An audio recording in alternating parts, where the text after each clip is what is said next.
Kalau you tanya orang bukan Islam, macam mana nak bezakan Tuhan dan ciptaannya? Berarti apa ciri-ciri Tuhan, apa ciri-ciri ciptaan? Kalau you tanya non-Muslim, percayalah non-Muslim ini majoriti semuanya tak mampu nak jawab. Tahu kenapa? Sebab agama mereka tak ajar kenal Tuhan.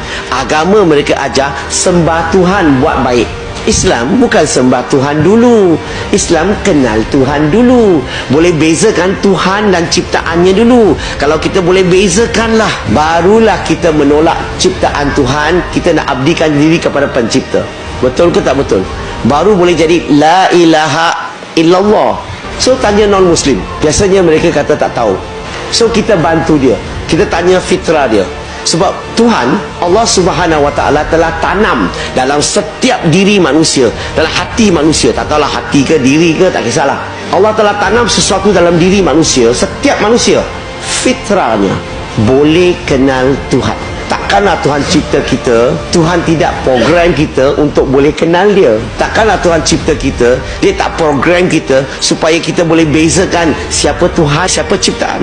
Dan kalau kita tanya fitrah manusia, fitrah tanya aja, dia boleh kenal Tuhan. Contoh-contoh, kalau tanya dia, Acong, you rasa-rasalah itu Tuhan kekal selama-lamanya ke tak kekal selama-lamanya?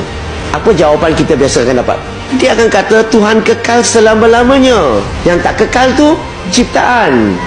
Bagi contoh, manusia lah tak kekal. Lagi binatang pun tak kekal, tumbuh-tumbuhan pun tak kekal. Nampak tak? Dia boleh beza tak sekarang? Ciri-ciri yang pertama, dia boleh beza. Tanya yang kedua, Tuhan ada permulaan, ada akhir ke?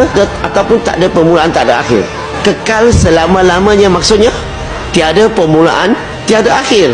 Ciptaan ada permulaan, ada akhir. Berarti apa-apa yang ada permulaan, ada akhir, lahir dan akan mati, dia tak mungkin boleh jadi Tuhan, dia ciptaan. Soalan ketiga, Tuhan ni terikat tak kepada masa, ruang dan jisim? Tuhan terikat tak kepada masa? Tuhan tak terikat kepada masa, tidak terikat kepada ruang, tidak terikat kepada jisim. Ciptaan terikat.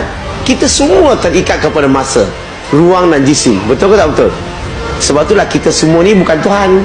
Apa-apa yang terikat kepada masa, ruang dan jisim, ciptaan. Tuhan bergantung tak kepada apa-apa? Tanya dia, Tuhan perlu tak matahari, udara, makan minum untuk hidup? Dia akan kata tak perlu. Ciptaan perlu.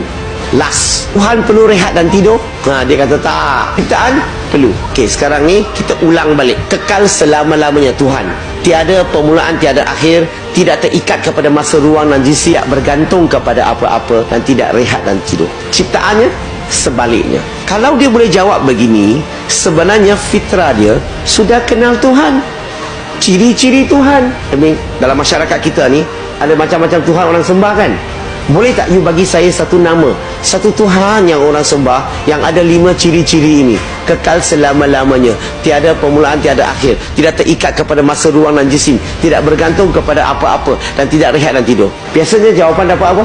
Mereka akan kata tak ada. Tak ada? Semua Tuhan dalam pasaran dia cakap tak ada. Maksudnya apa? Maksudnya dia surah lafaz la ilaha. Dia surah lafaz la ilaha. Dia telah menolak semua Tuhan dalam pasaran. Tak ada satu pun mempunyai ciri-ciri ketuhanan. Sebab dia tak boleh bagi satu nama pun. Tanya dia, ada tak mana-mana kitab di dunia sebut tentang ciri-ciri Tuhan sedemikian? Dia akan kata tak tahu atau tak ada. Dan cakap dengan dia, saya terjumpa ada satu kitab sebut, namanya Al-Baqarah, ayat 255. Dan kita boleh baca surah Al-Baqarah tu bagi dia. Ayat 255, ayat terkursi. Dan kalau dia baca ayat itu, dia akan terkejut sebab apa? 5 ciri-ciri tadi tu yang dia setuju tu ada dalam ayat itu. Dan tanya dia, macam mana ini kitab boleh ada ciri-ciri Tuhan yang sebenar di sini? Kalau bukan datang daripada pencipta, mana mungkin boleh ada dalam kitab ini? Kenapa tak ada dalam kitab-kitab agama lain? Ada kemungkinan tak kitab ini datang daripada Tuhan sekarang?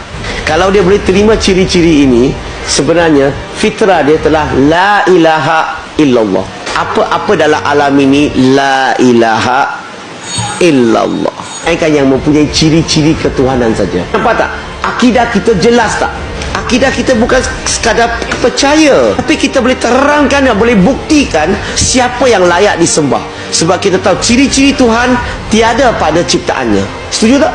So, nak sampaikan dakwah, bincang macam ni saja.